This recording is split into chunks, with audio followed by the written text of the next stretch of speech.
Welcome back to Ultimate S&S. So we're out here at the garden and we're going to be having about 4 or 5 days worth of rain coming in, so I'm just kind of getting things situated. I'm going to show you what I've done. So I've come down and I've weeded the rows, and I've taken some of the quail manure that's been mulching. What I do with this is I spray it down every couple of days to help leach some of the nitrogen out, and then let it dry up in the sun, which we're going to use. And if you notice, I did not put that directly on my plants. That is next to the row. Okay, so what that's going to do is any weed growth that's directly under it, it's going to kill the weeds, but it's going to leach nitrogen and potassium down into the depths of where my plants are at. So I don't know if you remember when I planted these tomato plants out here, guys. They were about the size of a pixie stick, and I mean the little wooden sticks from back in the day. They are getting nice size now. Obviously not large enough to grow a tomato, but look at the thickness of our stems. So you may think you have to stake a tomato. If you provide it with proper potassium, you should not have to be adding stakes or cages around your tomatoes. So that's something a lot of people don't realize. Over here we have our corn growing pretty good. It is now finally to the size that it can receive nitrogen. So again, I've come up through the row here, I've weeded everything back, and I've placed that next to the row. I did not put that directly on the plant. So over here we have our squash, cucumbers, and zucchini. Same thing again.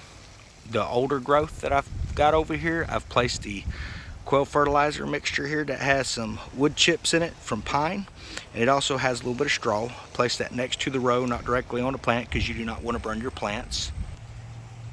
So over here we have our pepper plants again. We've placed our manure compost here next to those. Now if you add a lot of nitrogen to your hot peppers, guys, it's going to make them very hot. These are going to be canning peppers to can chicken and things, so as much spice as I can get out of them, the better, because when you start canning, you don't want to use a whole lot of tomato or a whole lot of peppers, but the little bit you use, you want to make sure that you actually get a good flavor from it. So this is really going to kick that up for us. Then over here we have our turnips. Then we have our table squash. Again, notice we have our first set of leaves that hatches. Then we have our second set, this other set, and there's a third set growing. So those are ready to receive some nitrogen. Do not put your manure directly on the plant. You will burn it at this stage. Set it next to it if you're not going to be doing a compost tea. If you do a compost tea, you can pour that right around there, guys. It's not going to be a big deal. So then over here we've got some of our turnip greens and things coming in. We've got some of our spinach. And then our lettuce is coming in as well. So over here we have our okra plants are starting to come in. We are receiving our second set of official leaves on these. So I put a little bit of manure down beside it, not a whole lot. I stuck to more of a pine chip with a little bit of manure on that, because I don't want to burn these plants early on. But anytime you're getting rain, anytime you're going to be getting rain coming in and you've got several days, that is the best time to fertilize your plants, because that constant rain source is going to help dilute the nutrients and leach it down into the ground. If you look behind me, so the sprinkler's running on the back side of the garden. A lot of the plants that I planted in were started indoors early on. Now I do have a lot that are coming in from seed. The garden behind me here, so where my brother's working, his plants are about a week in. So I've got about 2 or 3 weeks on him with my plant. So he has to keep his watered.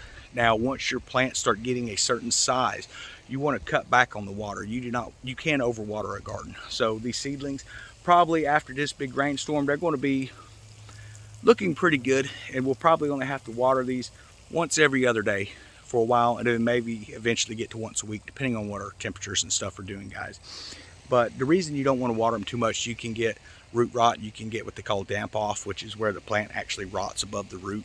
And you want to encourage your root growth at the early stage to actually shoot down. So for those who don't understand what I'm talking about with that, during the night phase of your planting, After you've got your plants going, they're getting their leaves, they're collecting energy during the day, and at night is when the root growth happens, and they go out in search of water. If you have too much water in your garden, your roots will not go deep enough, and when summer comes, it's going to scorch your plants. It's going to stunt them really bad. That's why it's important to monitor how much water they get. If you're getting good rainstorms once a week, you probably don't need to water it. We haven't had rain out here probably about 3 weeks now, so we're having to really work overtime because this is Florida sand. The sun just zaps that moisture right out of the ground. But I hope this is helping you a little bit with your garden, guys. Hope you're enjoying the content. We're going to do our live stream tomorrow, give you a little overview of the garden here. So as you can see, my first plantings are doing good, where all the tall green is. Then you'll see the smaller green coming up. That is the second stage, because I don't want everything coming off at one time. And I actually just planted the seeds for the third stage today, which is going to be mostly zucchini and squash. So I love zucchini, I love squash. I want to be able to can a lot of that this year. So that's kind of what I'm focusing on. Did not have a very good turnout with some of the other types of plants I had put out, like the turnips and things like that. For whatever reason, the radishes, they don't take very good. The ones that were growing, we had some kind of, I'm guessing a mouse or something come out and dug it out of the garden. And that's something you got to watch for, is pests. Or it was one of the cats in the neighborhood. But until next time, everyone have a wonderful day.